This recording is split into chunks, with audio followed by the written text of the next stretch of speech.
So thank you for joining tonight's open mic. My name is Nia McAllister, and I'm the Public Programs Manager at the Museum of the African Diaspora. As we gather here tonight, it is essential that we acknowledge the times we're living in. MOAD stands in solidarity with Black Lives Matter, as there are multiple pandemics killing us, including the ongoing systemic violence against Black people. We honor and mourn the senseless murders of George Floyd, Breonna Taylor, Ahmaud Arbery, Tony McDade, Jonathan Price, Casey Goodson Jr., Benny Edwards, and so many others who have lost their lives at the hands of police brutality and racial injustice, including those whose names we do not know. We want to acknowledge that as this list of names continues to grow, we will continue to say them and continue to bring awareness in the fight for real justice for the global Black community. And before we get into tonight's event, I also want to acknowledge the spaces that we're occupying. Though we're gathering virtually, many of us are settlers, immigrants, or descendants of those forcibly brought to this continent. Our institutions were founded upon exclusions and erasures of the indigenous peoples whose lands we are located on. It is with deep respect that MOAD acknowledges that even in a virtual space, our people, our work, and our network servers are all on native lands. And we thank the indigenous people of the Bay Area and beyond who have stewarded this land throughout generations. But I also want to recognize that as we are living through these times, this is a space for us to recognize our collective grief, our anger, our exhaustion, but also to seek comfort and joy in each other's company. So all are welcome in this space, and it is of the utmost importance that we continue to center respect and create spaces that amplify Black voices. So it's really lovely to see both new and familiar faces gathering with us tonight. And so I'll do a very brief overview of the event and then introduce our initial readers. So we begin all of our open mics with the first half of our open mic readers. Each performer has 4 minutes to share, and I do ask that since we have a very full lineup this evening, please do respect the time and space and keep within that amount of time. Because it's challenging as we're adapting to this virtual space to really engage and interact with each other's craft. And so I really encourage folks to use the chat, also use the reactions, please affirm each other's work. It's important that we can still do that even if we're not physically gathering together. And so I will read the name of each reader beforehand. And if for some reason someone isn't in the space, we'll go on to the next reader. And if they join us later on, we'll circle back to them. And then midway through the event, we will have our wonderful feature Aya de León reading for us, which I'm very, very excited for. And then we'll close out with the remaining open mic readers. And I would also like to thank Art Bridges for their generous support as they've helped us continue to sustain the dynamic programming that we do at MOAD. And so with that, I would like to introduce Andrea Jacobo to be our first reader this evening. Welcome, Andrea. Thank you so much.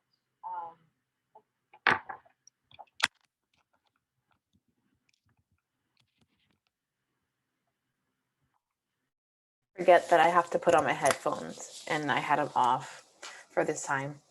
Thank you so much for having me, and I love open mics, especially MOAD's my open mic, because it's been encouraging me to continue to write I'm a public health student, and so I don't get to write creatively, so this is my creative outlet.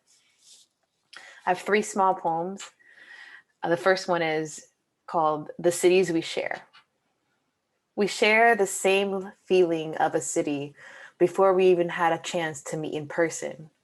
We share a love of cities, the ones that pass us by through the palm trees and the delta. From a distance, we love the lingering steps you take in a city we once lived and loved, and just barely missed each other's glance from the side, angling the optical illusion of our amor de lejos. Out of all the intersections we've crossed alone, which one will be the one we cross together? Take me to the coordinate to my heart's latitude so my words can travel the longitudinal degree of our junction, soulfully found. Thank you. This one, appreciate it. This one's called The Love of Flowers. Petals reaching out to feel the distance between and measure the number of light years it took to meet you. Message from God, the universe.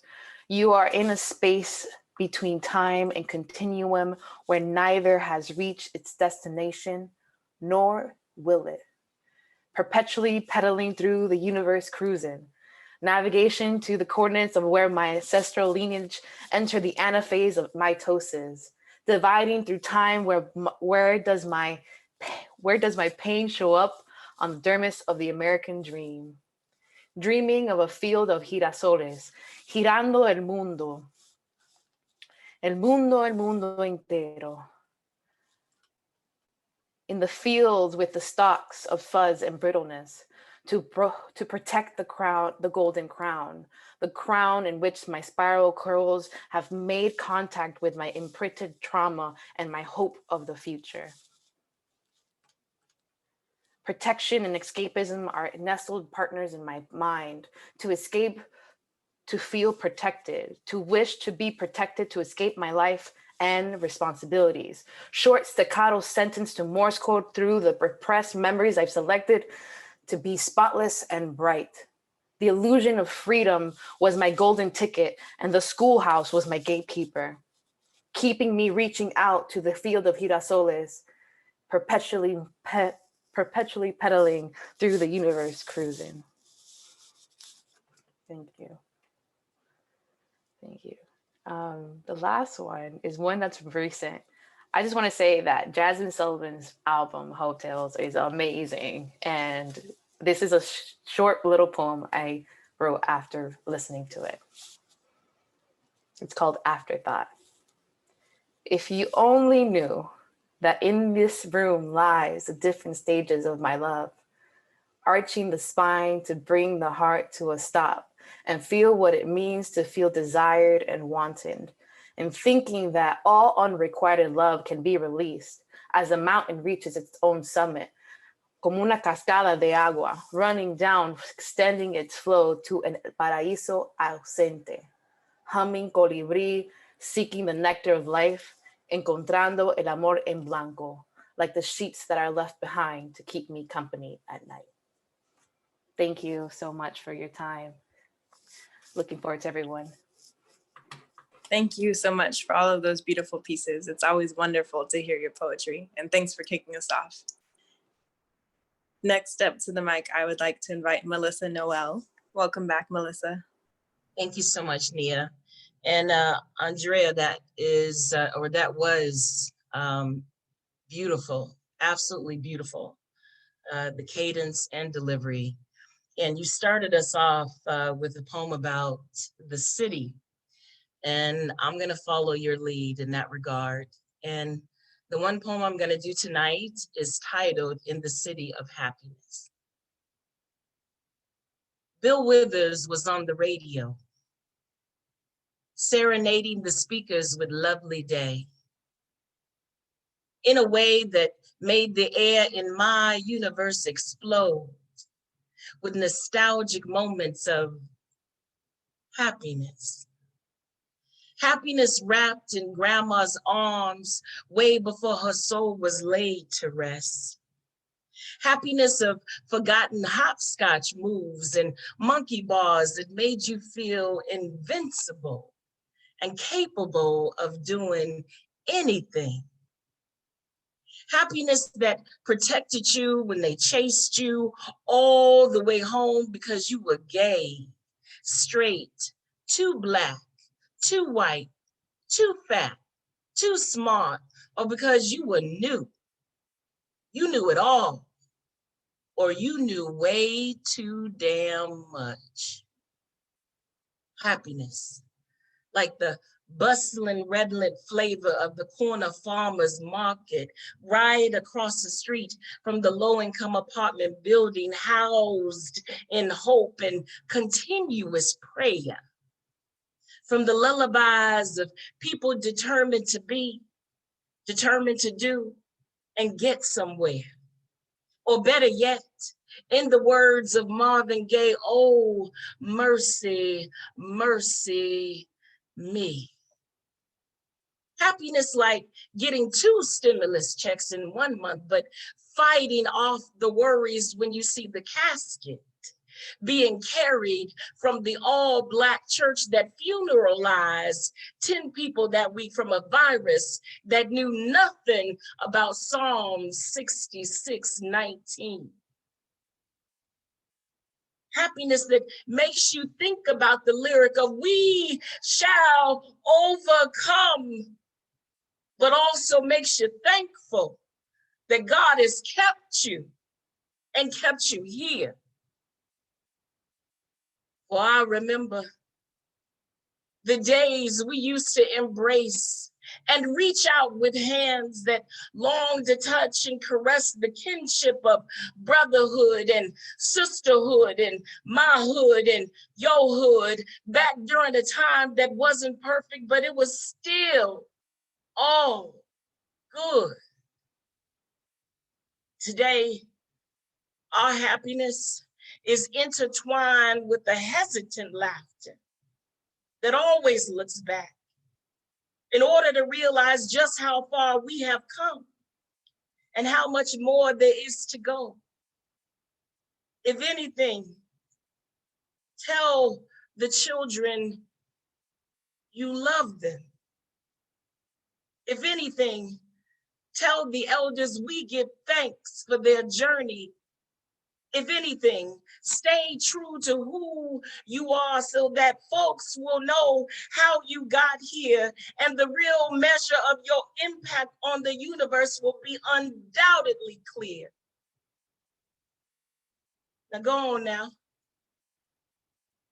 Go on. Maybe one day I'll see you. Maybe one day I'll see you living, being, free and yours on the other side of the tracks. If not till then, I hope to at least see you happy. Thank you. Thank you, Melissa. I literally have chills listening to that. Just the way that you read your poetry is wonderful. Thank you. Thank you. Next up, I'd like to invite Makita Hooper Mayfield. Welcome. Hi, how are you? Doing Can all you- right. Glad to have you. Good, thank you for inviting me. Ooh, it's good tonight. Worth waiting for. I started letting go when I saw the rabbit's plight. Not their purpose, just your delight, as though you made them in a dream one night. Don't let a memory of me leave a trace in any space. Uncall my name, don't see my face in any place you dwell. Don't say a prayer, untouch my hair, treat it like a lost dare, or the blue lines and I don't care you shared that rendered this beyond repair. Don't try to right no wrongs, don't sing no songs, no lullabies, just let it die like a long goodbye. Don't pretend you cared. Let thoughts of me lead nowhere, like vapor, like air. Don't ponder why or sigh, or don't pretend to cry. If even a figment of me is left behind, let it die. As for my words, let them burn till it's your turn to learn.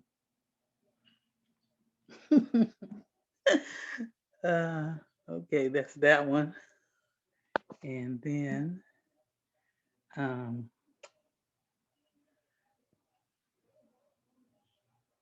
just one second.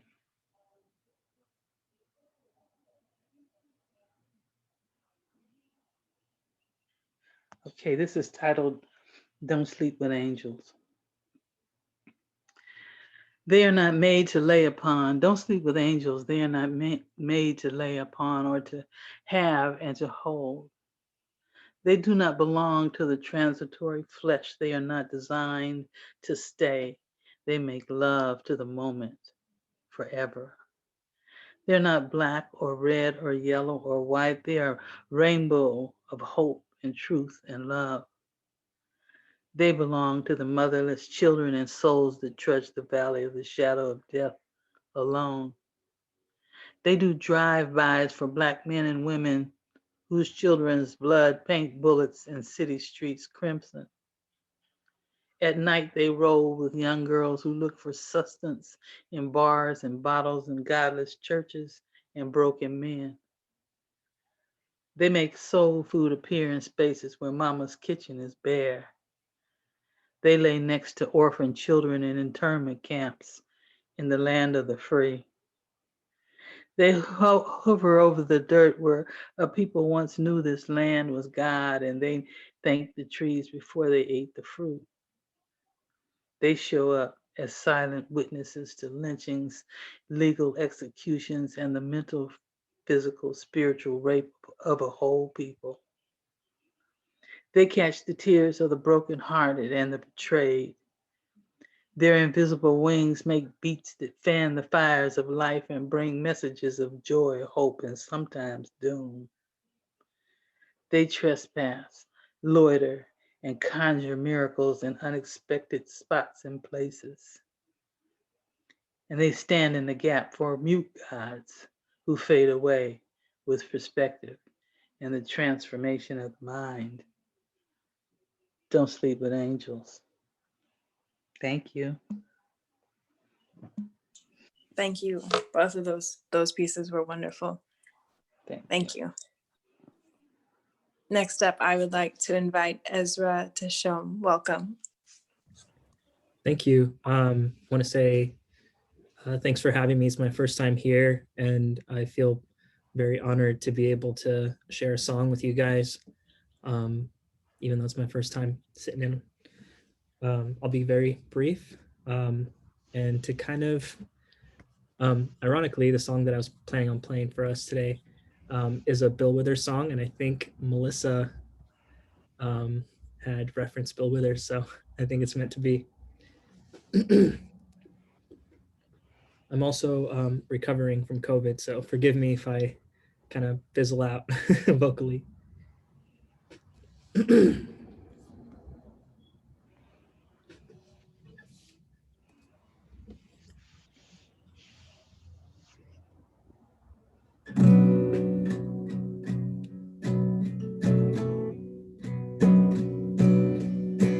Grandma's hands clapped in church on Sunday morning.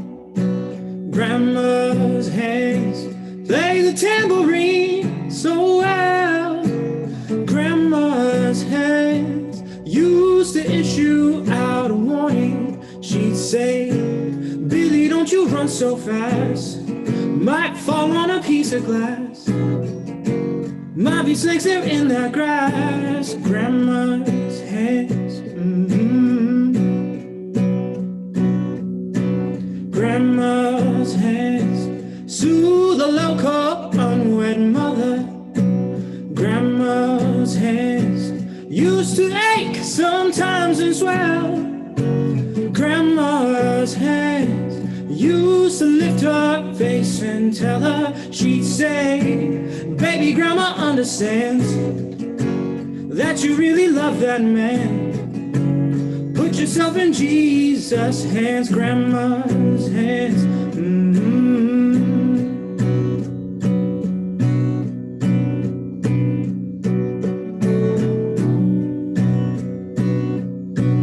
Grandma's hands soothe, whoops, used to hand me a piece of candy.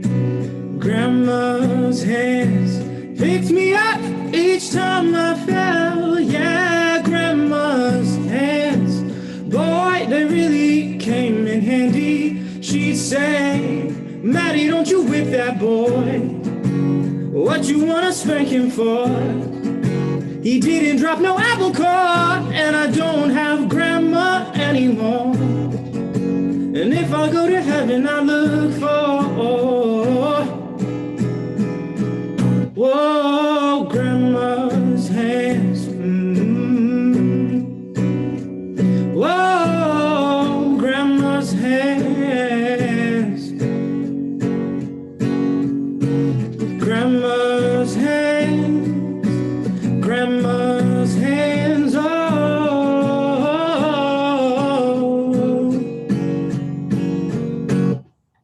grandma's hands.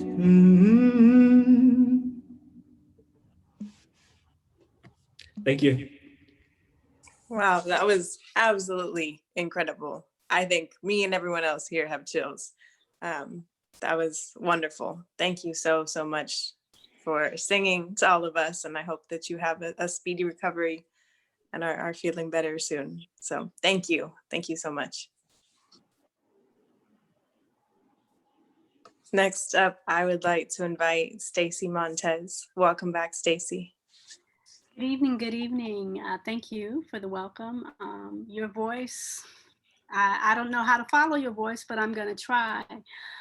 Since you spoke of grandma, I wrote about ancestors attending the inaugural yesterday. I used to live in DC and I attended one, and I just had a very emotional reaction. So I'm gonna give you two short micro poems on this. And the first one is entitled Ancestors Attend the Inaugural.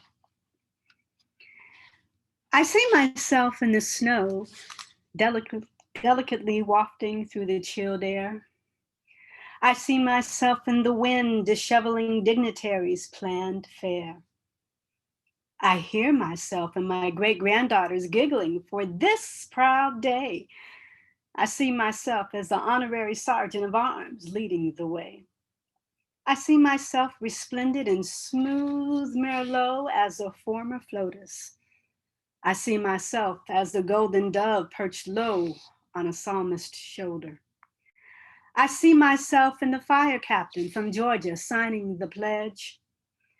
I see myself administering an oath, proud of my heritage. I hear myself reciting that oath as an Oakland woman, Black woman can. And I see myself as a mom, grandmother, and wife with Bible in my hand. I see myself dressed all white, speaking in native tongue. My pearls shine bright. I see the future. Tower of crown braids, powerful voice gifting hope. I see my family walk down Pennsylvania Ave, waving to those remote. I see myself in a room once forbidden to the day's honored guest. I see my wildest dreams manifested that I will not suppress. I see myself. I hear myself. Legacies representing me at best. And my next submission tonight is a haiku. Thank you. Insurgents failed to destroy our democracy in its own building. So thank you very much. Thank you. It's always wonderful to hear your writing. So thank you for being here. Next up, I would like to invite Sylvia Block. Welcome back, Sylvia. Hello. Me? I didn't think I was this early, but okay. Hi. Okay. Okay. Their eyes caught and held the moonlight, for they knew there were dark days ahead. Thunder rolled as future rage crested. The sky was a bruise worn from a brutal ocean, their face a distortion of grief. Her eyes caught and held all light. Dark days had only just begun. And that's that first piece.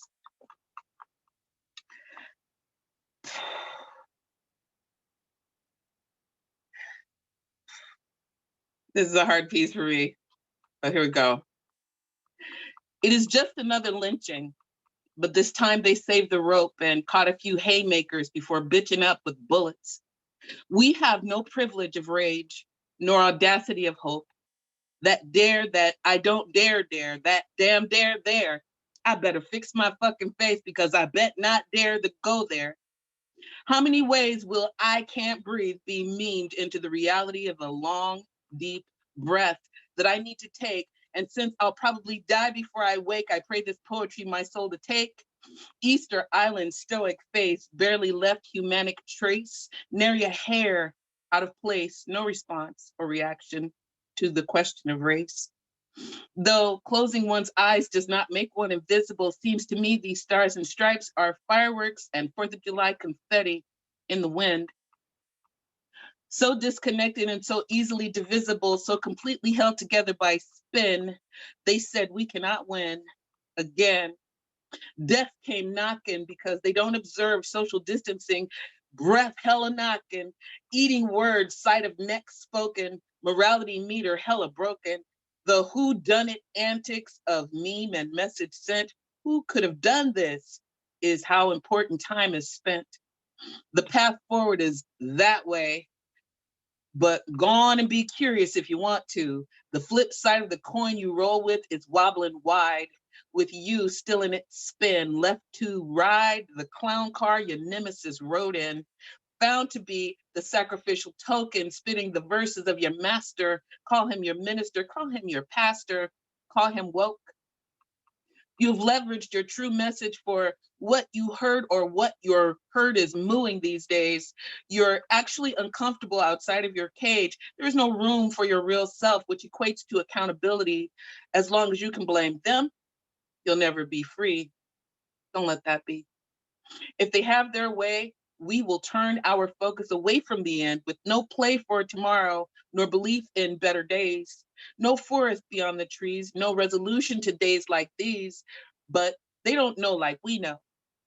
Sankofa seeds long planted will once again grow. Oh, our time is surely coming. That fact is inevitable. We will lose much and many, still uprising, evoking, though this path hurts and is regrettable.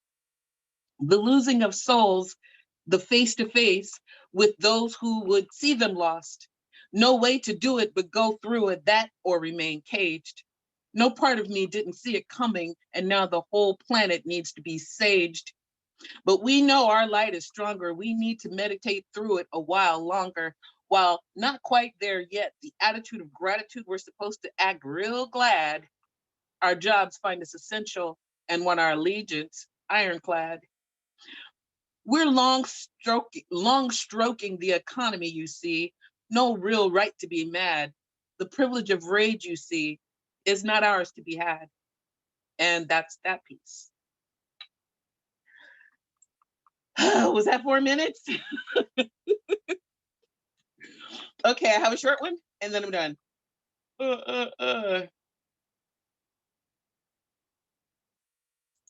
Okay. I was never afraid to grow old. I was afraid to die young. Green and growing thing fought hard not to cling to the ways of what I knew. I am but the answer that the slave shouted to heaven. If I am but a leaf on the breeze, to what earth is blown my seed? We, the spark of life, are the answer. We who endured slavery, apartheid, and cancer. We who survived attempts at our erasure. We whose victories didn't make the papers. How could we know that even in the face of grief, that we would be the answer to the call for relief? We could have chosen a great many pathways to experience the human predilection for suffering and pain, yet here we are in this melanin pre-existing condition of a pain too deep to rub and a struggle too great to have borne alone. And that's that piece. Thank you. Thank you so much, Sylvia, for all of those pieces. That second one really, it hits heavy. And so I appreciate you sharing that in this space. Thank you. Next up to the mic, I would like to invite Aquila Lewis-Ross. Welcome back, Aquila. Thank you. Can you guys hear water in the background? Yes, I can. doggone complexes. But it's not too I'm in a loud. complex. Huh? It's not too loud. Okay. It's loud for me. I can move if I need to, probably outside. I can hear you clearly. Okay, all right. Yeah. So bear with me. Hope everyone is doing well. I have a song that was put within me. I've been singing it in my spirit and my body all day today. And it also goes with, I'm gonna try to marry it to one of my poems called A Sunflower is Just as Pretty as a Rose. But this is the song that I'm gonna sing. People get ready. There's a train a-coming. You don't need no baggage. You just get on board. All you need is faith to hear the diesels humming. Don't need no ticket. Just thank the Lord. All right.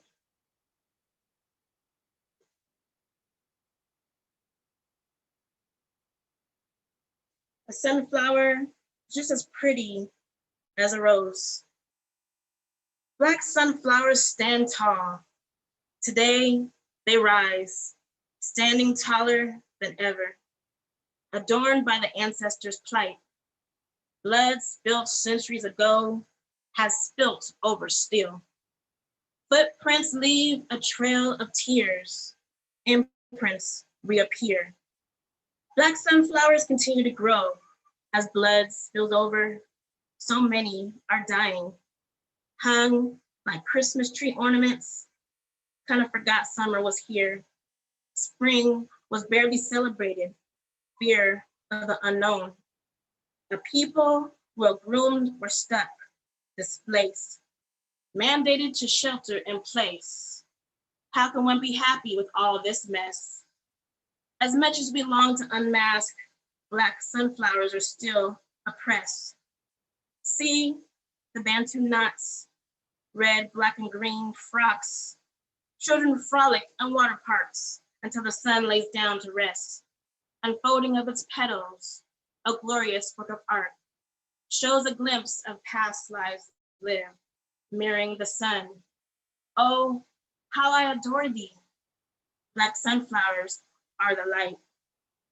And like sunflowers symbolize adoration, loyalty and longevity, a rose will always be a rose.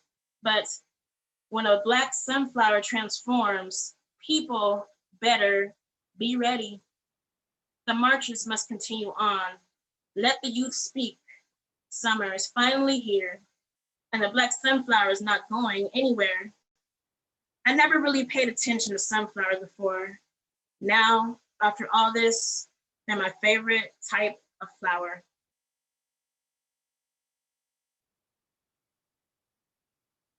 That's it, thank you. Wow, thank you. That was really beautiful. Both the music and the poetry, and together absolutely perfect. So thank you. Next up, I would like to invite Raymond Nat Turner. Welcome, Raymond.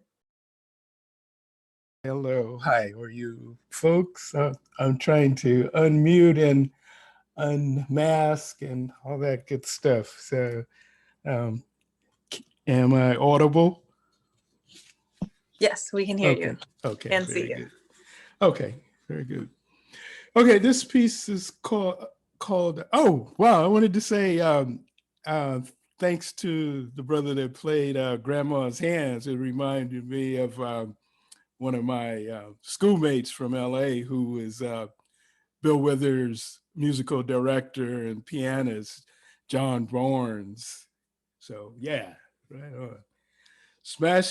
Mashing the State, Crystal Knock style.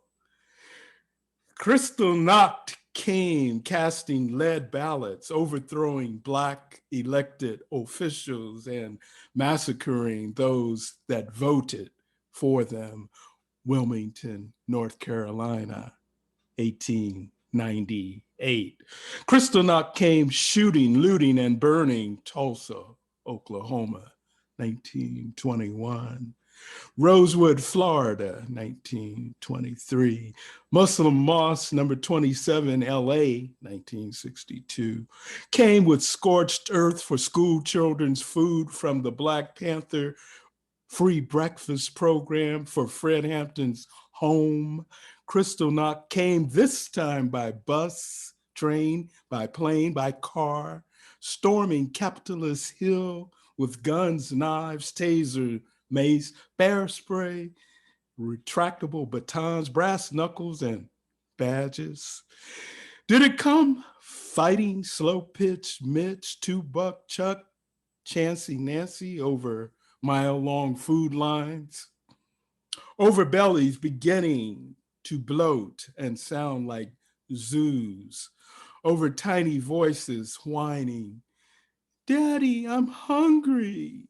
Kristallnacht came 1,000 Sheriff Joes, Jim Clarks, Bull Connors, bent badges, macabre tattoos celebrating extrajudicial execution, 1,000 roid raging wild boars, snorting thin blue lines of Third Reich ideology. Kristallnacht came disguised as Mr. Magoo, mistaking flagpoles and fire extinguishers for batons, tables for battering rams, like cell phones morphing into guns, and black hands and backs into bullseyes. Kristallnacht came with Confederate battle flags, came greeting blue uniformed Black Capitol cops as Officer Nigger, tailgating lynch mob, Georgia on its mind, dead set on disenfranchising Detroit's 13th, New York's 14th, Minneapolis's 5th, Boston's 7th, St. Louis's 1st, LA's 37th, 43rd, Oakland's 13th, and declaring that bourgeois democracy's officially over. Kristallnacht came flying Delta and American Airlines over Stagecoach and Buckboard, came plotting with Congress members by internet rather than telegraph. Kristallnacht came vaccinated against the 21st century and engaged in hand-to-hand combat with second, minute, hour hands to overthrow motion, change, and development, resembling streets of rainbow rebellion across the country, round the world. Kristallnacht came, though Lobar left town and Grecian Formula 911 failed in Philly. Kristallnacht came in trial by combat, Count Giuliani living on 9/11 blood. The Count cut his fangs on drunken NYPD officers rioting and urinating on Dinkins's leadership. The Count knew reduction in force, horses, cordon off perimeters, protest pens, LRAD, kettling. Kristallnacht came whistling Dixie, supporting the troops, came questioning the war on terror, refuting defund the police. For who else can shatter glass, skulls, and illusions like that? Who?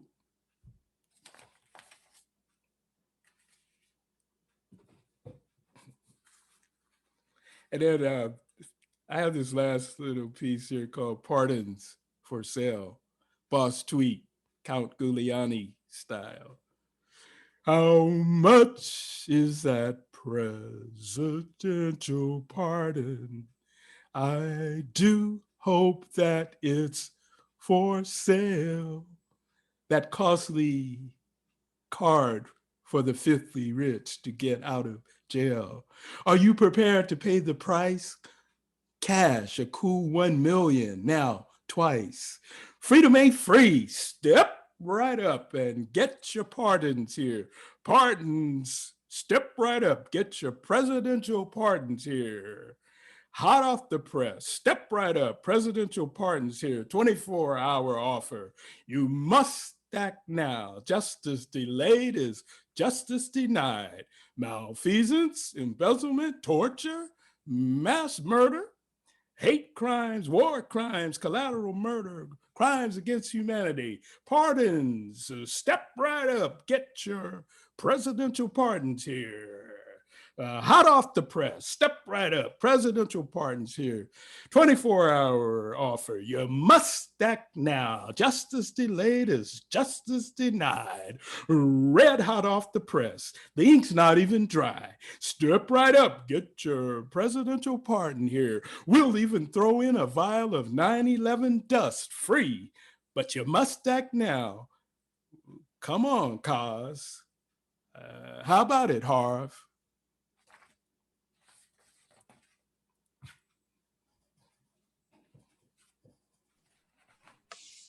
Thank you so much, Raymond, for your poetry. Always timely and witty in every way. Thank you. Thank you. Merci, merci. Next up, I would like to invite Wanda Sabir. Welcome, Wanda. Hi, Nia. Hi, everyone. I didn't time myself, so I hope I can do this in 4 minutes. It's a journey. She is. It's for my daughter, Tassim. I believe in women, the womb that bears all without question and certainly no thanks. I believe in she who is mightier than the flesh he binds to himself, his existence shadowy at best, a trick of light vanished when electricity is cut off. Utility has its benefits. I believe in paying my bills for that reason. I believe in burning lights until filaments cry no more. I believe in wood stoves, paints hidden in corners flee. I believe in ghosts. I believe in wombness. I believe in womb full. I believe in womb fullness. Sacred houses and treetops. I believe the people could fly.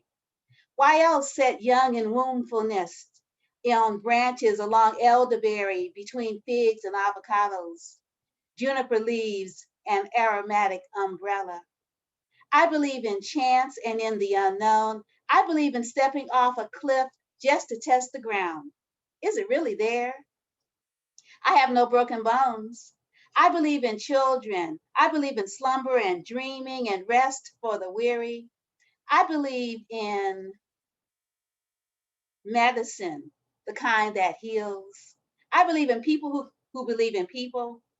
I believe in laying the eggs in a womb nest.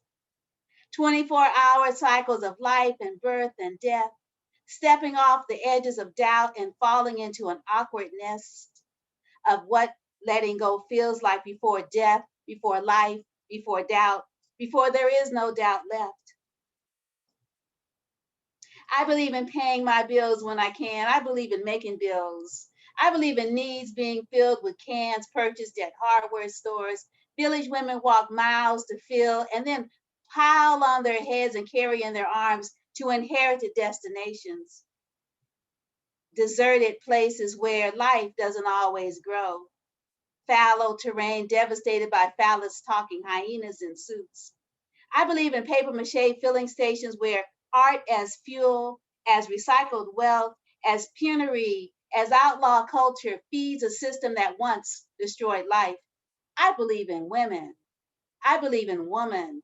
Her sacred treehouse precariously near the end of branches heavy, impending birthrights pending as she moves items in her pocketbook, searching for brass tokens and finds one, parity rooted in whom one knows, womb bears toll, ride shotgun stretches of time cross roads traveled often or not enough.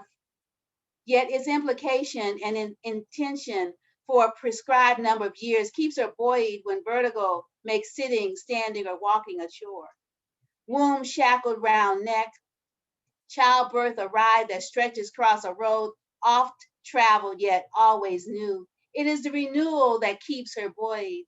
It is the mystery that makes hunger after sickness, morning after morning, its own kind of reward. It is the 4D pictures of little one snug in his car seat, the idea. Car seat, a prototype for layered uterus, cotton out blood vessels and fat and tissues. Sleep foam, those 9 months we cannot get back to, no matter how many personal days and extended vacations left before separation.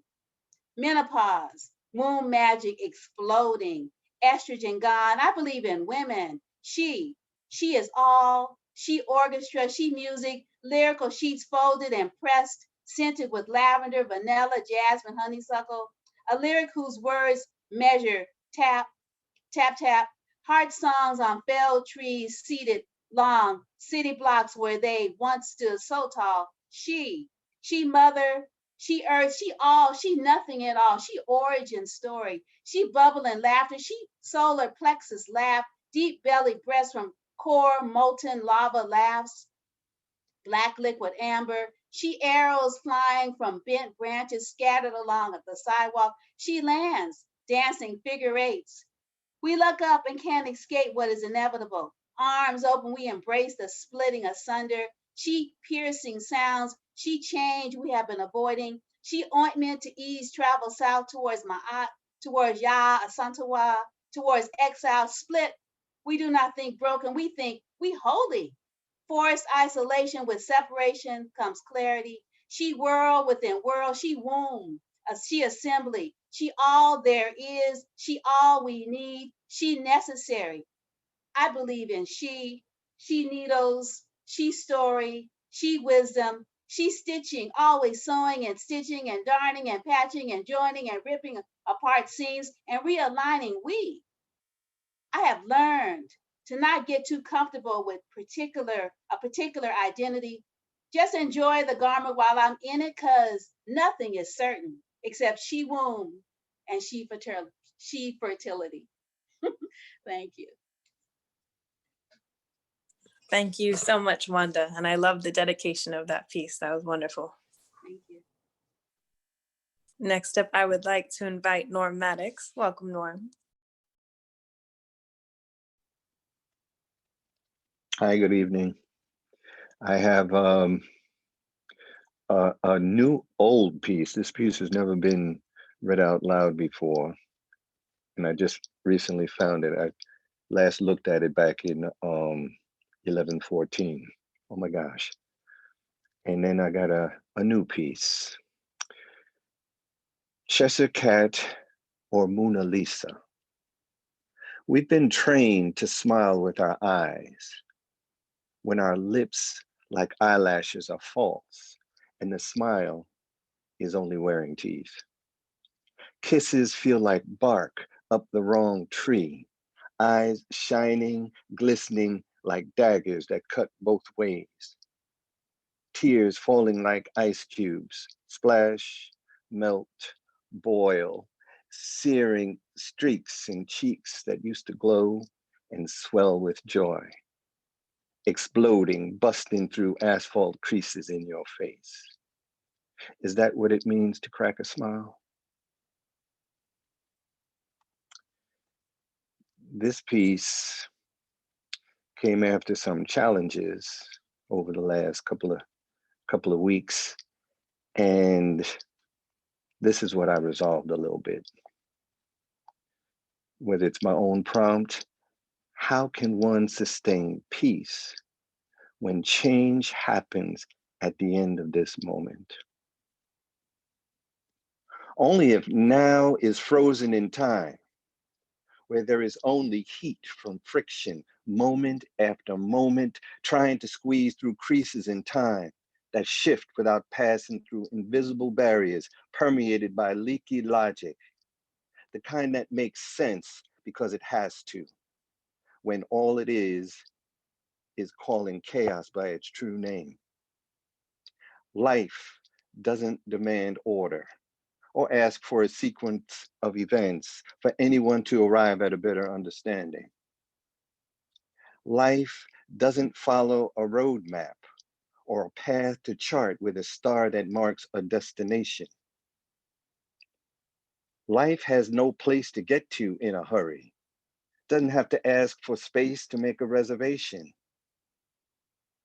Life has all directions to move forward in, like every instant a big bang. Our mind tells us, demands that we choose the right direction to keep up or be left behind. Mind tells us we are drowning if we hold our breath too long in the dark. Eyes open to a desert, no oasis in sight. Life is air in a hurricane, a force, has direction, fills space, no refuge to shelter to wait life out. Resist its flow at your own peril. Life is air in a breeze, no force, no direction to change. Fills the space with whispers, offers refuge from the noise, mind fills to capacity. Impatient waiting on patience to go with the flow. Unreasonable faith in chaos, faith in mind, faith in life, reason to change. Peace. Thank you so much, Norm. And it's wonderful getting to hear that piece that you've never read here before. That's fun. And I'm sure it was a fun experience getting to read it and hear it out loud for the first time for you. Absolutely, my gosh. Thank you so much, Norm. So we're at that time of the night where I'm about to introduce our featured poet for this evening. I'm first going to read just a couple short poems and then introduce the wonderful Aya de León. So this first piece that I'm going to read is one that I read 2 weeks ago that I promised that I'd come back with more lines. And I will probably say that again because it's not finished yet. Night nooses make for early morning insurrection. This is a beginning, not an end. Where were you when the Capitol fell? A, trading souls for money. B, plotting a revolution of deferred dreams. See, 400 years before, this country made casket wood of stolen trees on stolen land. The First Nation was buried before sunrise. Now daybreak calls us to confess that we do not recognize who we've become, as if this unseated miracle of liberty was ever for all. 400 years later, redacted history makes for mistaken identity. But oh, say, can you see, if this is an end, not a beginning, we have never been so free. So to be continued next time. This next piece is a very short one, short little love poem. When the house feels too much like home, I hold you until my hands are not my hands, until we are recycling each other's air, until our hunger is in conversation, until my body forgets what it's like to run. And I will close with one last poem, which is entitled To Build a Revolution in 7 Tongues. 1, bless the earth we borrow time from. Every tear we shed carries salt from the seas our mothers and grandmothers fought their way across. Is on your palms. Name each of them after your parents' hardest sacrifice. Braid white flags into your hair. Keep needles in the corner of your mouth. ever ready to craft a new symbol for tomorrow. 3, mistake history for war and bury it, and then unbury it when you're called to give truth a second chance. 4, collect all the seeds of justice and make green capitalism's casket. 5, erect a monument out of fire. 6, call protest by her nickname, Unity. We must act quick before we forget what loss feels like across oceans. We must rebuild futures in our communal imagination. We must grow certainty in liberated gardens. We as in oneness. We as in we are all part of one another. We as in tomorrow's world is ours to build. 7, we as in there is no freedom without each other. Thank you. It is now my honor to introduce Aya de León. Aya directs the Poetry for the People program at UC Berkeley, teaching poetry and spoken word. In the spring of 2021, she'll be a visiting professor in the creative writing MFA program at University of San Francisco. Kensington Books publishes her award-winning feminist heist series, which includes Side Chick Nation, the first novel published about Hurricane Maria in Puerto Rico. In May 2020, Aya published her first children's chapter book, Equality Girls in the Purple Reflecto Ray, about an Afro-Latina girl who uses her superpowers to confront the president's sexism. And in December 2020, Kensington published her first standalone novel, A Spy in the Struggle, about FBI infiltration of an African-American eco-racial justice organization. And this year, she'll be publishing her latest novel, The Queen of Urban Prophecy.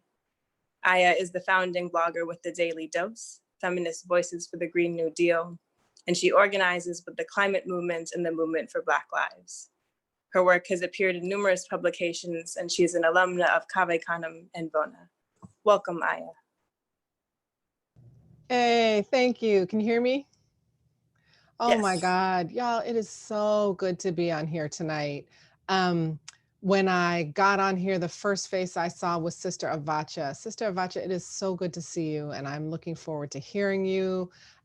It was great to hear Sister Wanda. I'm telling you, I go way back with these women. Oh my God, the brother who sang, all the poets. Yeah, it's like y'all are reminding me how much I miss poetry. You know, I am off for the semester. And so this poetry needs to get me through the next several months. And I'll be teaching fiction. I write fiction. I love fiction, but there's a particular ritual and magic of poetry. So thank you all so much. Thank you for inviting me. And, you know, it's a pandemic. I'm a mom, which is to say I'm an essential worker. And I haven't even, you know, this book came out less than a month ago and I haven't even had a book party. So welcome. This is basically going to be my book release party, like the first time I'm reading from the book since it's out. And, you know, I can't think of a better place than Moad. So, you know, thank you for repping and creating these public spaces for us to come together in these very surreal times of incredible danger and grief and loss, but also incredible hope for, you know, really big changes. So I'm going to read from this book. Whoop, whoop. I have a book, y'all. A Spy in the Struggle. And I've been working on this book for decades. And I'm going to read a little bit about the book, and then I'm going to read a very Bay Area scene. So A Spy in the Struggle is about FBI infiltration of movements based on kind of contemporary COINTELPRO. But here's the jacket cover. Since childhood, Yolanda Vance has forged her desire to escape poverty into a laser-like focus that took her through prep school and Harvard Law. So when her prestigious New York law firm is raided by the FBI, Yolanda turns in her corrupt bosses to save her career and goes to work for the Bureau. Soon she's sent undercover at Red, Black, and Green, or RBG, an African-American extremist activist group back in her California college town. They claim a biotech corporation fueled by Pentagon funding is exploiting the neighborhood. But Yolanda is determined to put this assignment in her win column, head back to corporate law, and regain her comfortable life. Until an unexpected romance opens her heart and a suspicious death opens her eyes. Menacing dark money forces will do anything to bury Yolanda and the movement. Fueled by memories of who she once was and what once really mattered most, how can she tell those who've come to trust her that she's been spying? As the stakes escalate and one misstep could cost her life, Yolanda will have to choose between betraying the cause of her people or invoking the wrath of the country's most powerful law enforcement agency. And so the organization that she's infiltrating, Red, Black, and Green, is a Black-led organization fighting for climate justice and Black lives. And the excerpt that I'm going to read takes place sort of late in the book. Okay, I'm seeing the chat. Yay, book clubs. This takes place late in the book. The thing you need to know is I decided to set this in a fictional town, and the fictional town is Holloway. And Holloway's fictional existence is it's the last BART stop past Richmond. So that's kind of where I set it. And I set a fictional college there that people are like, that sounds like Mills, but in Richmond, which is kind of what it is. And then there's also this biotech firm, because what I wanted to create was sort of this little town where Black and brown folks had been really mistreated in poor and working class neighborhoods, but that had these enclaves, like this college enclave and this biotech enclave that, of course, are not paying taxes, are not giving back to the community, and are just exploiting. Okay, so this takes place, you know, in the latter part of the book, there's a big rally. And at the rally is Yolanda and some of the other adults in the group Red, Black, and Green, and the young people. And, you know, a little bit of a spoiler, sorry, Yolanda has bugged the office and they've found the bugs. So picture this very Bay Area outdoor rally. On the far end of the park, several RBG teens had created a makeshift stage by standing on a picnic table and were addressing the crowd through a bullhorn. Behind them, the concrete back of another building marked the unyielding perimeter of the park. As Yolanda moved through the rally, she caught a glimpse of Marcus and Sharon and worked her way toward them. At the same time, the teens on the bullhorn led the crowd in a more hip-hop version of an old protest chant. The people, what united, what will never be defeated? That's right, the people. They chanted on for a while, and then a young Latina climbed onto the picnic table and led the chant in Spanish. El pueblo, what? Unido, what? Jamás será vencido. I said the people, what? The young woman handed the bullhorn to Darnell, who began to beatbox, vocalizing a rhythm to go with the chant, and she and another girl screamed the words from the picnic table. When the crowd heard the beat, they roared with approval. Two young men next to Yolanda began to dance in an undulating break rhythm that made their bodies look boneless and impervious to gravity. Yolanda pushed through the crowd to find Marcus and Sharon. Great turnout. I've never seen this many white people. We need to talk, Marcus said. Sharon and I are calling a special meeting of the adults in RBG. Right now? Yolanda asked. Let's get away from this crowd for a minute, Sharon said, and ushered them toward the edge of the park. I don't know how to say this, Marcus began. Yolanda turned and gave him her full attention. I know you don't have a lot of experience with political movements, Marcus said, but sometimes, particularly when a movement is effective, it can attract attention from the government or the opposition. You're scaring the girl to death, Sharon said. Yolanda, the office is bugged. What? Yolanda said. We don't know who did it, Sharon said. We don't know what else is bugged, whose house, whose phone, what. But we have to tell all the adults today, and we'll have a meeting to figure out how to tell the young people. As the words tumbled out of Sharon's mouth, Yolanda's mind spun, dizzy with relief. Everyone knew. She could stop pretending to be comfortable. Another half confession poured out of her. It's so terrifying to think someone could be watching us, listening to everything we say, not to have any privacy, or not to know if you have any privacy or not. And her eyes welled up with the relief of it. She looked into their concerned faces, Marcus's furrowed brow, Sharon's open-eyed face nodding. All of us are really scared, Sharon said. All of us. Yolanda felt more connected to them than she had to anyone since she left Georgia as a child. In the background, Yolanda could hear the crowd singing, "People gonna rise like the water, gonna calm this crisis down. I hear the voice of my great-granddaughter saying, keep it in the ground." Yolanda, Marcus said, "I'm really sorry that we got you into this. I know you're new to political work. You might have an FBI file now. None of us expected this. I would understand if you left RBG." "No way, Marcus," Yolanda said. "I'm not leaving RBG just because we're effective. That's like leaving a winning team just because the opponents pull a prank in your locker room." "Okay," Sharon said with an anxious smile. "Then we should find Jimmy so we can have this meeting." Yolanda scanned the crowd, looking for him. On the picnic table, the teens were leading a new chant. "Listen to the youth! We demand the truth!" The crowd chanted along, waving their fists in the air.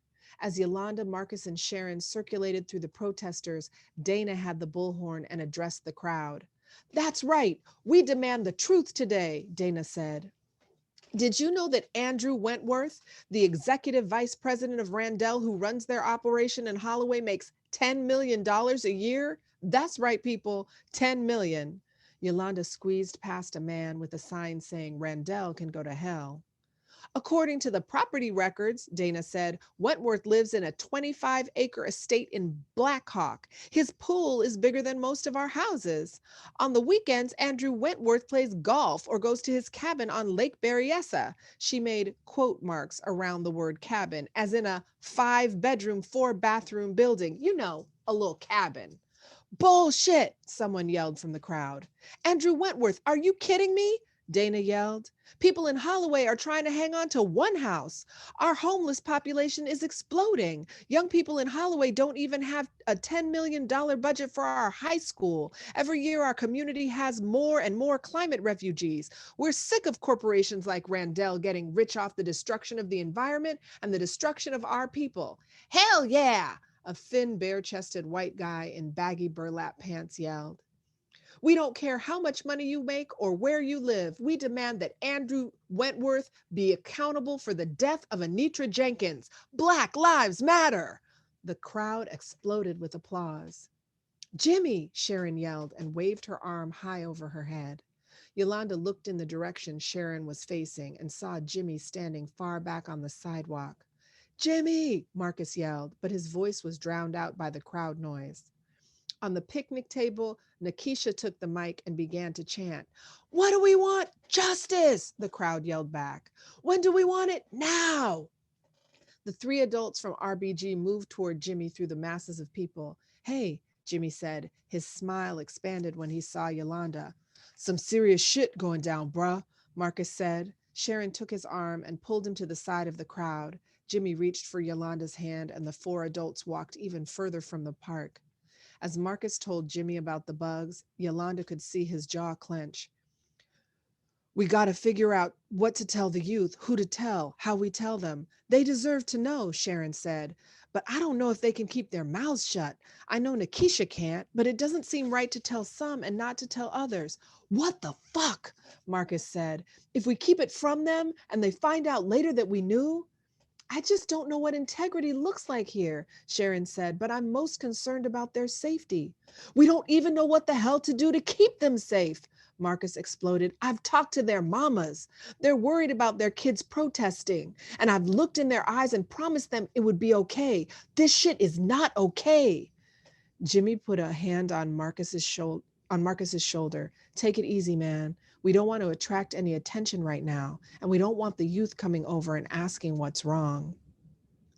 But just then they heard a booming voice over a loudspeaker coming from the Randell Corp side of the street. "This is the Holloway Police Department," the cop in charge spoke through a much larger megaphone. "You are participating in an unlawful assembly and you need to disperse immediately. I repeat, disperse immediately." A cordon of police began to march from the Randell lot in full riot gear. Yolanda froze for a second. What the hell was happening? The police had vehicles barricading the street on both ends of the block. The picketers were backing away from the cops, signs in hand. They moved across the street to the relative safety of the larger protest. "Fuck the police!" A young man's voice came over the RBG bullhorn, suddenly small and tinny compared to the police loudspeaker. The young Black man, someone Yolanda didn't recognize, had grabbed the microphone from Nikisha. She was fighting to get it back, 2 handfuls of his jacket in her fists, face contorted with the effort of pulling against him with all her strength. "Oh shit!" Marcus surged forward. "Marcus!" Sharon barked the order. "You and me should go deal with the youth. Jimmy and Yolanda, go talk to the police." Jimmy and Yolanda crossed the street at a brisk walk to speak to the officer with the loudspeaker. Yolanda put a hand on Jimmy's arm. "I'll handle this," she said as they approached the cop. "I'm the lawyer." Jimmy nodded and Yolanda could feel the tension in his body. "Sir," Yolanda said to the officer in her most polite yet professional voice, "my name is Yolanda Vance. I'm an attorney. This is my colleague, Jimmy Thompson from the science faculty at Cartwright. What seems to be the trouble, sir? These people are just exercising their constitutional right to assembly." "Ma'am," the cop said, "they're blocking traffic. They're loitering. We caught some individuals littering, jaywalking on the street. The food people don't have a permit. The protest doesn't have a permit." "It's a public park, officer," Yolanda said. "We received complaints from employees who said they can't get in or out because their way is blocked." "You've broken up the picketing, sir," Yolanda said. "No one is blocked anymore. Why can't you just allow these citizens to continue with this lawful assembly in a public park?" "Randell employees and other neighbors have complained that they feel intimidated by the protesters." "The protesters aren't intimidating anybody," Jimmy said angrily. "Randell is the one killing people." Yolanda had never seen him angry before. She squeezed his arm gently. The cop looked squarely at both of them. "Tell these people that if they don't want to end up in jail, they need to disperse immediately. My team is ready to move in and make mass arrests." Yolanda could see herself reflected in the cop's metallic shades, a distorted, convex version of herself, her eyes looking more imploring than she intended. She put on her most crisp, businesslike face. "If you insist, officer, but can we have 10 minutes to get the crowd to disperse?" "You can have 1 minute." "That's crazy," Yolanda snapped. "You know we can't get 400 people out of that park in 1 minute." "That's not my problem, ma'am. I have instructions to disperse the crowd immediately or start making arrests." "There are news cameras here, reporters from the press." Jimmy heated up again. "Would you like to be the first arrest?" the officer asked. "No, sir, he would not," Yolanda said. She was itching to pull out her FBI credentials and show them to this asshole.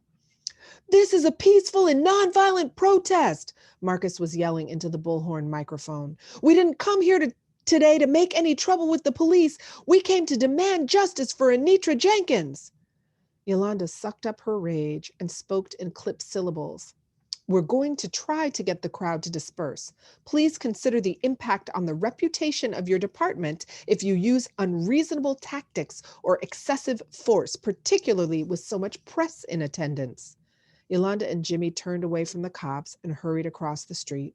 They looped around the perimeter of the crowd, trying to get to the picnic table where RBG was congregated. Over 100 camera phones were out, recording everything. "I'm not getting anyone to disperse," Jimmy said. "We have a right to protest here." "At this point, our right to protest is purely academic," Yolanda said to Jimmy and waved a hand in the direction of the police. "We better disperse before somebody gets hurt." "What the fuck, Yolanda?" Jimmy asked angrily. "What fucking planet are you from? These are the Holloway fucking police. Every Black man in this crowd has been slammed against an HPD cruiser, including the one you're talking to now. We fucking get hurt every day. Our fucking office is bugged. It's not like there's a safe path for us here. We need to stand up to these assholes." "Yes, but," Yolanda began when Jimmy grabbed her arm. "Watch out," he said, and pulled her out of the path of the advancing line of blue. The police crossed the street in a long row, then circled the crowd and moved in.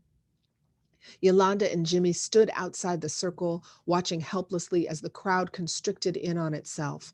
"This is a peaceful and nonviolent protest," Marcus kept yelling into the microphone. The young man who had yelled, "Fuck the police," began shoving his way through the crowd. The ripples pushed out toward the edges of the crush of people, sending one young white woman stumbling toward the police, her phone out and recording. An officer took out his nightstick and clubbed her in the head.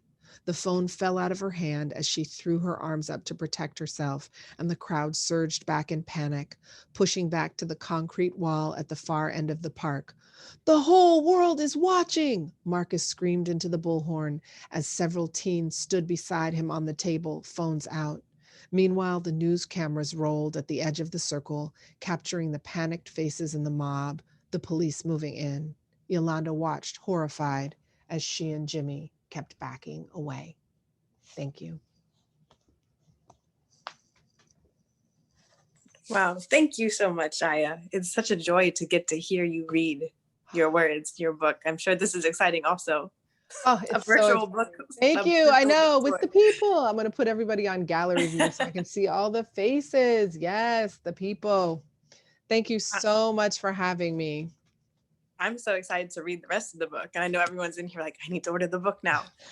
Yes, So, all I'll you got us say hooked. is if you order online, order on Bookshop, which unlike certain corporate places, will give the money to indie bookstores. So bookshop.org. Absolutely. That's a great plug. And I know we're all excited to read more. That was a good teaser for us. Thank you. And I love just how rooted it is in the Bay and what we're actually living through. The Bay. Yes.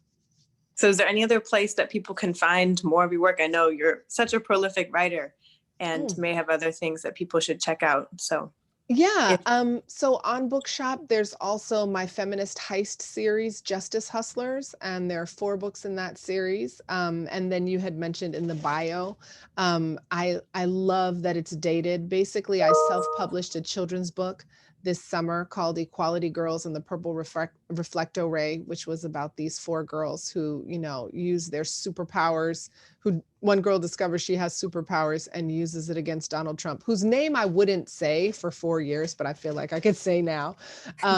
And, you know, basically I was like, I self-published it this summer because I was like, either by the time it would come out from the industry, it would either be dated or it would just be too painful. So yeah, I self-published it this summer. So it's very fun to see these 4th graders. You know, there's a picture of her with like lasers coming out of her eyes and she's zapping the president. So it's fun. Well, that's great. Thank you so much. And I know Elizabeth just put the Bookshop link in the bio as well. So everyone, please do check out more of Aya's writing and support. And thank you so much again for being here and sharing this space with all of us. This was such a joy. A joy to be here. And if I disappear, I'm just parenting, but I'm still listening. Totally understand. We appreciate it. So thank you, everyone. We now have about 5 more open mic readers who are going to close us out this evening. It's been such a wonderful range, as always, of music and poetry. And again, I'm already feeling lighter. I started this meeting rather stressful, but I'm feeling great. So thank you, everyone. So to start off our second half, I would like to invite S.K. Williams up to the mic. Welcome back. Thank you. Thank you. I'm going to lower my light because this makes it, I didn't realize it would be that bright. All right. You probably can't see me very well, but tried to give some light, but here we are. Best if you can hear me. I want to wish everybody 21, 21, 21. Today is the 21st day of the 21st year of the 21st century. So it's a special day. And I feel so relieved and happy that we are on the other side of that person that Ms. León was talking about just now. I have 2 poems. My first poem is it's a poem to my daughter. It's a letter to my daughter, whom I have lost through parental alienation, and I have not seen her in 2 years. So I'm going to read that poem. My second poem, I'm a Garifuna woman from Belize, and I'm going to read an ancestral poem called Going to the Well. So those are my 2. So here goes. Thank you for inviting me again. I really enjoy this this group. This poem is called Loving You Till My Heart Stops Beating, and it's for Troy. I dreamed of you every night for 13 days, and each time I awoke, I felt your loss a bit more deeply. And I'd lost a little bit more of you, and that I'd lost a little bit more of you as the days drifted by. It was not like a death, not even a small one, because in death we have little bits and pieces left behind to cling to, but it was not so with you. When you left, you took it all. You left nothing behind, not even my memories, except for the one where you exhibited your toughness, so long ago in that playground in Manhattan where that girl had shoved you and you were 3 and covered with kitty band-aids. That's the girl that lingers deeply in the recesses of my mind, and I stop, trying to catch my breath that you still so easily take away from me with your memory. And I wonder where I went wrong, so wrong that I let that girl slip through my fingers and walk away, dragging my broken heart behind her, across states and to the other side of the world. And in my dreams, I do not know you and you me, because we separated so long ago. And I don't remember the time or place when it happened, and when we both were so transformed into unrecognition, slipping away into obscurity and away from the other, when once, so long ago, we were connected, each to the other's body, and we couldn't survive alone. But I suppose I'm learning to live without you, my once life source, and you without me, whom I don't know. And I dread the yawning, gaping passing of the years, when we will come to the end and knowing will be impossible. So I continue to wait and to pray and to hope without expectation, but with anticipation for your return again. The door will remain open always, or at least with the key beneath the mat, for you to come back to me again, letting me love you again before it's too late, loving you till my heart stops beating, for my Miss Beautiful, the girl of my dreams. That's my first poem. This next piece is called Going to the Well, Even When the Well is Gone. It's for those that came before me and left. And in this poem, I do a little bit of translanguaging. My language is called Garifuna, and it's a combination of 2 Native American languages, Arawak and Carib, and French. And I will translate as I go. I used to go to the well. Then it became the pipe, to sit and gossip with the neighbors about who was sleeping with whose man and so on, before there was running water to the house. I used to use the outhouse or the bathhouse, each with its own unique smell. The shiny flies buzzing in and out of my face.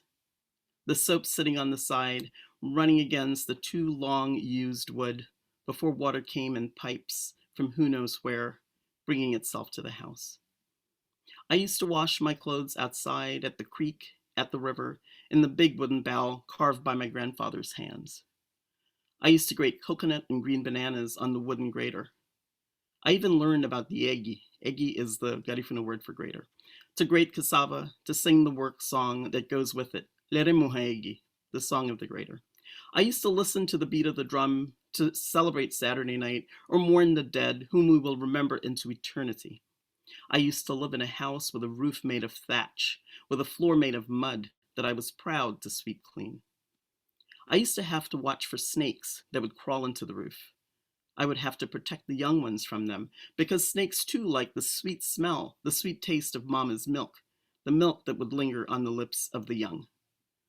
I used to take my swim in the river using sweet hibiscus leaves for both soap and shampoo, and dance in the deep, dark depths with the myths and legends that live there. Ishtabay, Tataduhene, and La Sirena. That was when I was a Garifuna girl, with my African and Native ancestry all tied up into one, and no one knew how, and no one cared why, until the legends were invented. I spoke Garifuna and English and Creole and Mayan and Spanish all rolled up into one, and did not look to research the reasons to parse myself and find differences. That was before I knew I should be different and exotic. That was before I came west and learned about race. Now I no longer haul water from the well, or go sit at the pipe and gossip with the neighbors. I do not wash my clothes in a bowl carved by my grandfather's hands. And my ancestors, who used to know how to pound the rice and the hudutu and cook the tikini and catch the fish and sow the thatch and go to arabu, that means the farm, and cut the cane and sow the sesame to make wangla and dig the cassava from deep in the earth to take to the yegi to make our precious bread, and create the songs and tell the stories of the ancestors, and weave the baskets and make the brooms and cut and dry the rida and teach the language to the children, and sit on their verandas or in their yards to greet their neighbors who came from the same place at the same time, and talking and walking with the same rhythm, to say Ida biyangi namu, which means how are you, my dear, to answer wadiyetinge, we are well, and to continue the culture by telling us the stories. Those ancestors are gone, leaving in their wake a hybrid culture peppered with Western influence. Now I live in the North with its coldness of culture, of place, of face, where race is a thing we live by, and the stories are told in books, not passed on by word of mouth or dreams, trampling upon my Garifuna sensibilities of self, of place, of pace, of race. So I hold on to my oneness with my culture and language and dignity of whom I am, so that when the one who stole the lands that was once plowed by red hands hisses to me that this is not my birthplace, not my birthright, that I, immigrant me, has come to take jobs, that I, immigrant me, should or must go home, I can. Because I have a home, a sense of place, a knowledge of races, of face and roots, a place at the well, a place that I know will welcome me back, with my progeny born abroad, not knowing my language or having my sense of place and home. I know I can go back and plant my feet in the soil, and know that I can yet again call it home, even though the well is gone, taking with it the people that I knew and loved, that created the me that is me. I can go home again and start up as if I had never left, even though many things are new and different, and the pipe no longer exists. Neither does the well. So I can sit and gossip with the neighbors about whose woman or man, about who's taken whose woman or man, or whose child is not really his. I can go home again, even though the well is gone. Thank you. Thank you. I feel like both of those pieces just transported us, and it feels fully absorbed in the history and the stories that you're sharing. So thank you. Thank you so much for your work. Next up, I would like to invite Avacha up to the mic. Welcome, Avacha. I'm always honored to be here. There's been so much power. I mean, the sister before me had me crying, and she started talking about Garifuna. They had just had the Garifuna Film Festival. Hopefully you checked it out, and if you did this year, please do it next year. Powerful people that we should all be very proud of. And talking about people we should be proud of, right here in Oakland, we have people who are running around planting trees. Now, some people think that it's crazy for somebody Black to be even talking about trees, but the reality is without trees and bees, we will not exist. And so for those nice folks from the group Relief, I want to dedicate this to them and all the folks all over the world who are trying to replanet us here to make the planet worth living. It's called A Simple Freedom, or Was It Just a Dream? Once upon a time when the world was green, when this earth was heaven, the trees used to sing to us and we sang their praises, danced in honor of their beauty, and reveled in the millions of gifts they gave us. Life was a simple but complicated symphony when lovesick leaves sang in romance, hungry wind spirits, and clouds pregnant with the promise of tomorrow kept us drunk on the sweet wine of her rains. Then came the invasion, wood-eating devils that make termites look like angels, the lakes, the streams, the green, all gone. Forests of dreams destroyed, the simple beauty of millions of yesterdays eaten by greed and lifelessly regurgitated into the ravaged soil as echoes of green cry in the shadows of what once was. Tree spirits, hidden behind ancestral tombstones, their seedless offspring roam thirsty deserts beside invisible uprooted generations, trying to remember days when nature reigned and all her green gave the world oxygen to breathe and got the world drunk on the fruit of their love. Days when trees romanced the clouds and rain was the wine of heaven. Now their ghosts silently scream, wide awake nightmares, restless spirits hidden in the sands of a long ago time, a time before they came. Like an atonal swarm of hungry locusts, suicidal wood-eating demons that looked like angels, but took joy in the devastation of uprooted generations, in the destruction of sacred medicinal flowers that once perfumed the air, and now the lakes, the streams, the green, all gone. In their place grow tearful memories, crying echoes dancing in the weeds with hurricanes and earthquakes, shadows of days when this earth was heaven, when happiness was being able to safely lie in the grass and just breathe and be serenaded by a chorus of singing frogs and birds. It was a simple, priceless freedom. Or was it just a dream? Once upon a time when the world was green. And this last one, I was going to do something, but I think I need to do this since I heard an idiot talking about us phony intellectuals and poets and what have you. It's called Still Paying the Price. It's come to my attention more times than a few that there are folks still out there embarrassed by me, waiting for me to act my age, to wise up and grow up. Forget about feeding my soul on feeding my soul on a diet of music and poetry instead of stuffing my psyche with envy and gold. Said they're waiting for me, praying for me to wake up and drop all their artsy-fartsy stuff. Stuff they have the audacity to call immature nonsense. One half-drunk intellectual phony even told me my lifestyle could dishonor our mission of uplifting tradition, demanding I surrender to the blandness of their reality, get up off my big artistic behind and find a little good old-fashioned upwardly mobile pride, pull my head in out of fantasy land and get myself a real job. Join the morning army of the nondescript, bliss out in some nameless cubicle and lose myself among the lost hordes of the respectably bored and the boring. But the gods chose to smile on me, drop the gift of song on me, and when the spirits speak to me, it always comes out poetry. And with every wind that blows my way, it talks to me, begs me to keep on asking the same old question, how many? I say, how many ancestors had to lose their hands for me to be able to write this poem? Has the ambition to rise blinded some of our eyes, and the quest for acceptability lodged like stones in our ears, leaving us deaf, making us forget it was the unconquered power of our music and song that kept us keeping on, kept us strong through the lynchings and the burnings and the stonings. It was our creative fire, a creative torch that lit our desire to inspire. It was the blue rhythm of our gift, the gruesome dues behind the spiritual power in our songs, all along the road to an always elusive goal called freedom. This gift, I say, this is the gift that some would like to sit on the back burner, a blessing that some others would love to ignore, forgetting all those times when we were their all and there was nowhere else to go. They don't even know they are what they're running from. How many hands were lost for us to earn the unasked for right to become the backdrop for their unending pompous talkathons? Nothing more than court jesters relegated to ambiance, new age clowns of some modern day technologically hip plantation, mindless entertainment for the literati who've obviously forgotten that the gift of intellect in the hands of an insecure fool can become a curse that clogs the mind, gets self-destruct, and gets swallowed up, lost in the shallow hell of an inevitable but cruel retribution, a hell born of self-hate, a bitter, unhealthy dose of disrespect turned in on itself. And even though we're still ignored by some of our own, and I know we're never, ever, ever, ever going to get anywhere near our 40 acres in the mule, we've always got this gift.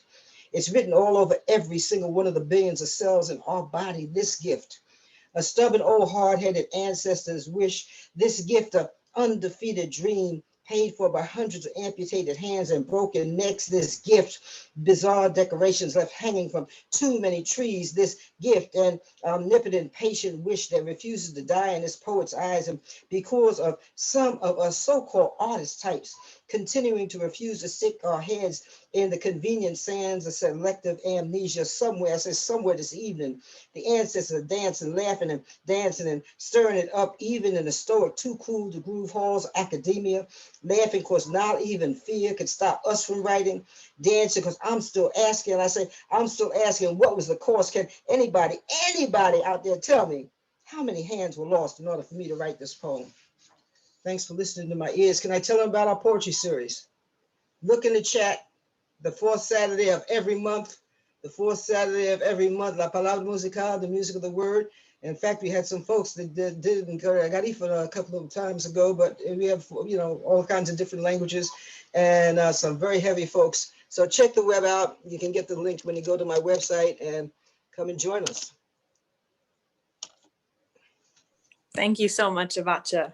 Every single time we hear your poetry, you just bring all of the energy, and the weight behind your words is incredible. Thank you. And please, everyone, check out the event that Avacha is sharing in the chat as well.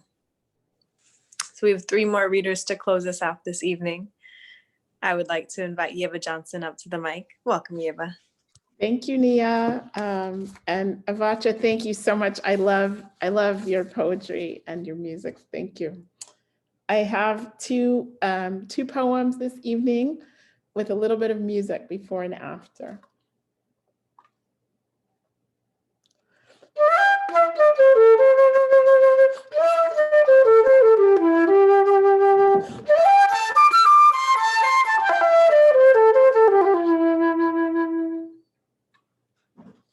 The first poem is Veep.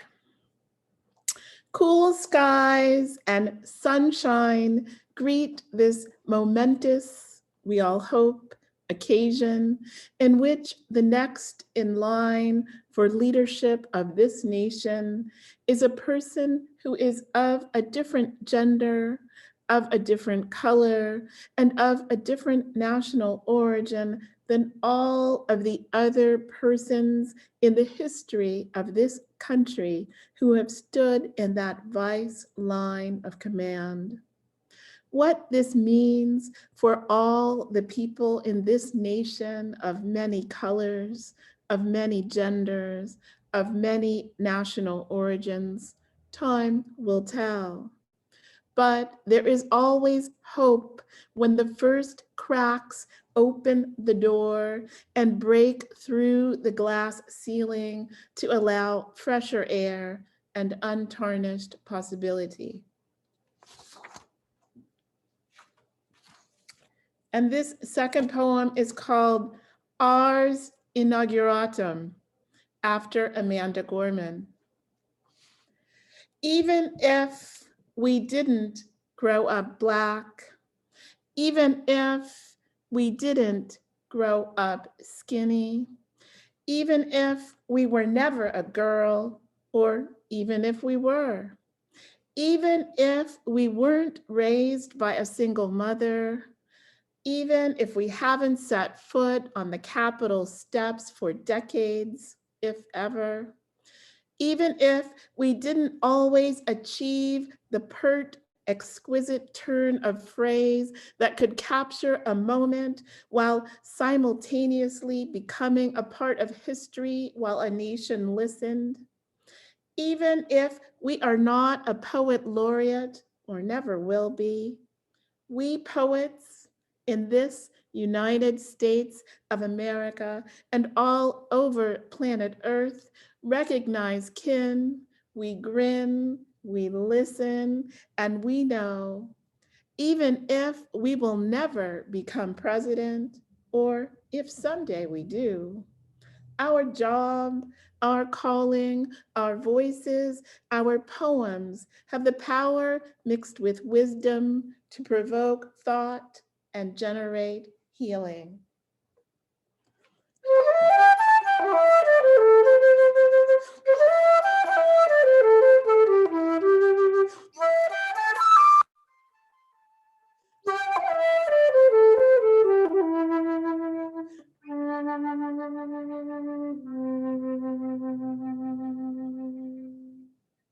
Thank you.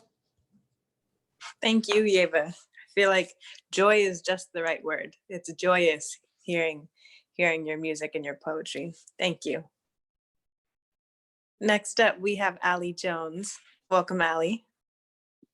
Thank you, thank you, thank you. Can you hear me okay?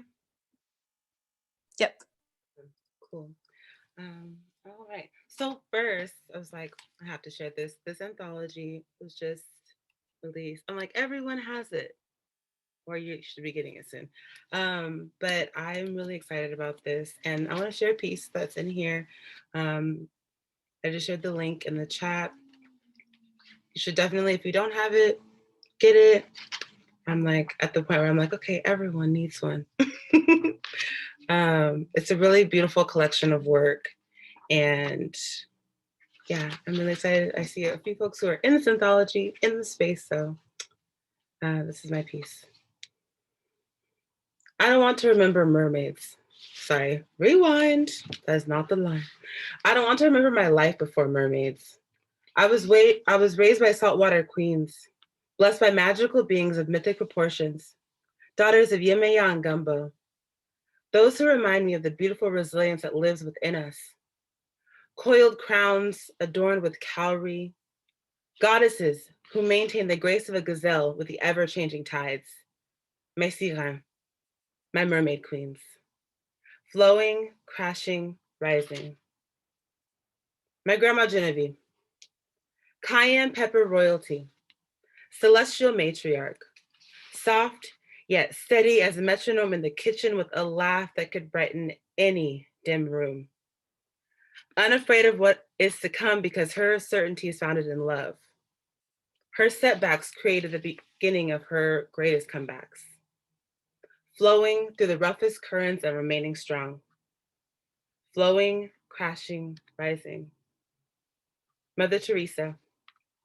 Calming like rosemary and gentle as gardenias, earth warrior, who taught me to respect and protect the earth, to value all life forms, holding space for her softness and her offspring. Unconditionally magical, conjuring potions that transformed the flu into a slight sniffle, or inventing the perfect bedtime story. She grew in the midst of adversity, never allowing fear to stop her pursuit, crashing against every judgment or expectation with determination. Flowing, crashing, rising. Mes sirens, my mermaid queens. Cousins who remind me I could do anything. Sisters that challenge me to seek softness in times of pain and trauma. To look at myself in a mirror untarnished by self-loathing. My aquatic angels, who keep me sane when all I thought I could ever be was crazy. Loving with our hearts wide open, guided by our gut feelings and our star signs. Rêveurs, croyants, amants, et guerriers. Dreamers, believers, lovers, and warriors. Rising above black holes of insecurity, doubt, and fear. Flowing, crashing, rising. Thank you.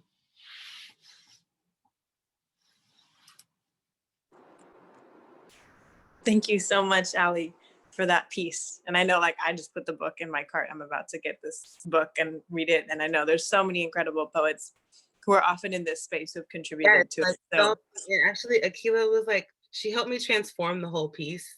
Literally, it was like a whole other poem, I feel. And then magic. She's magical, y'all. Amazing. I just love how, like, it's such a close circle of folks overlapping in all these spaces. So definitely order the book, everyone. And with that, I think it's an appropriate segue to introduce Tarita McKell to close us out this evening. I know Tarita helped curate this book as well. So welcome, Tarita. Oh, thank you. Thank you. Wow, it's always breathtaking to listen. Just to listen. This is just, wow. Let's see. Do I have? Yeah. Wow. Ooh, can you see me? Okay. It's cold, so I'm bundled. I'm going to, this is Ohlone land, and I'm going to begin with that and end with life, because this poem, the last poem I'm going to read just kept calling. So, but I'm going to begin with this one.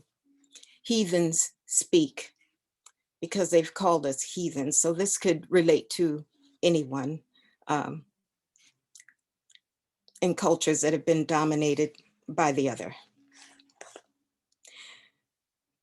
They spit his blood on us with words, that trouble our hearts, took our land, took memory away from our medicine men and women, took our children so we could no longer teach them the way of our ancestors. Call us heathens, say their Savior's blood is our blood, say he suffered as we must suffer. Tell us to do good and love those who hate and despise us. Say we will be rewarded in heaven for this behavior that kills us. Once every new moon, the missionaries make us drink red juice and eat white bread so we will not forget our debt to their Savior, his sacrifice for our sins. We never understood and do not understand what this word sin means. We love our great mother, father, earth, sky. We live by laws of the holy ring, but they call us heathens. Tell us we need to be saved.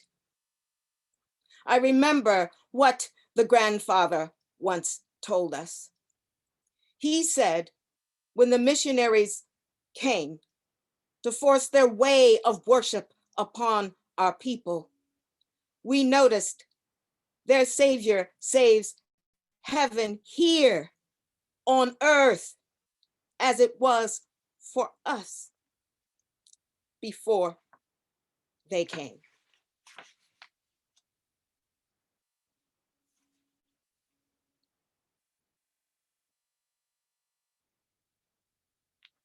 Oh, I don't know if I read that last line correct. Interesting. And the last piece is Sparrow's Eye. Whew. One sunny Sunday afternoon, ascending stairs at Jack London Square, on the courtyard partially barred, we sit at its pinnacle.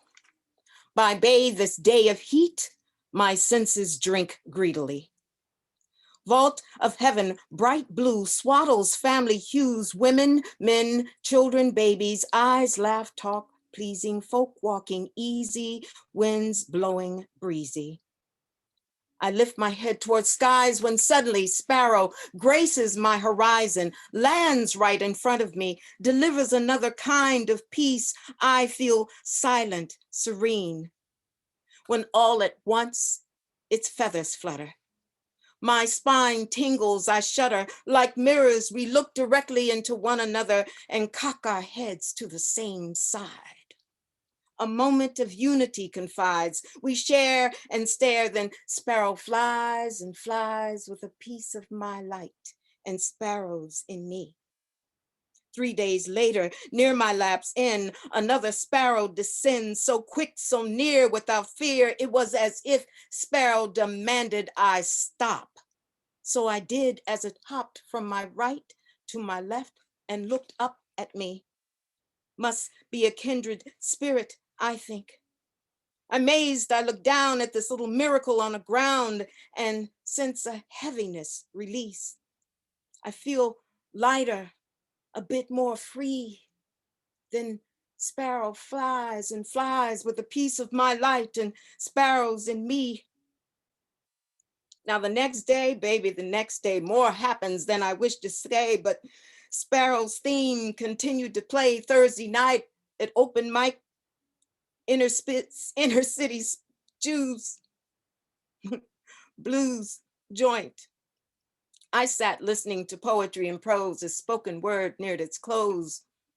A woman asked Inner City if she could sing, so she sang this very old song. I sing because I'm happy. I sing because I'm free. Well, his eyes are on the sparrow, And I do know sparrows have been watching me. You see, according to the laws of cultural anthropology, birds are sign offerings of messages to come.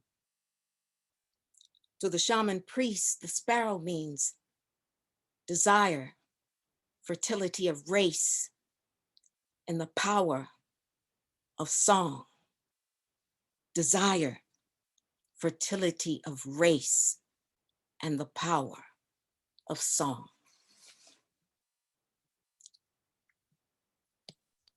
Thank you so much, Tarita, for your words. That was a wonderful way to close this out. I feel like somehow you always end up at the end of the lineup, but it's such a beautiful way to round out the evenings with your poetry. So I so appreciate you. Thank you for being here. And do check out the book. Those pieces I just read in my, I don't have my other glasses, but they're from Synchronicity, the Oracle of Sun Medicine. And the book that Allie just, yes, that's the one that we just came out with. And there will be other series for that collection coming out of Eastside Arts Alliance. And we just give thanks for all of those of you who are here in that. And give thanks to Aquila for doing her word magic. And yes, we give thanks to everybody tonight. Truly, truly. Thank you. Thank you, Tarita. And thank you everyone for joining us this evening, for sharing, for listening, to supporting, for showing up in the space. We really appreciate these community spaces that we're able to build and have folks contribute to. And so this is an ongoing series. It happens every 2 weeks. And so our next one will be hosted on February 4th. And we have the poet Nihal Mubarak, who will be our featured artist. So I really encourage all of you to come back and join us for that. In the meantime, there will be many other programs that Moad is hosting. So I recommend you visit our website and come and attend our other programs. We also appreciate your feedback. So we'll be putting a quick program survey in the chat. If you'll just take a few moments to fill that out, it always helps us so we know how to best serve our communities. And if you are able to financially support the museum, we do appreciate that as well. You can either make donations through our website or by texting the number 56512 and typing Moad SF. Those are both pretty easy ways to help sustain the programming we do and the work of Moad. And Elizabeth is sharing that information for you all on the screen. And so we appreciate all of you in all the capacities that you show up. And so I wish you all a wonderful rest of your evening and hope to see you all again in a couple weeks. All right, take care, everyone. Thank you.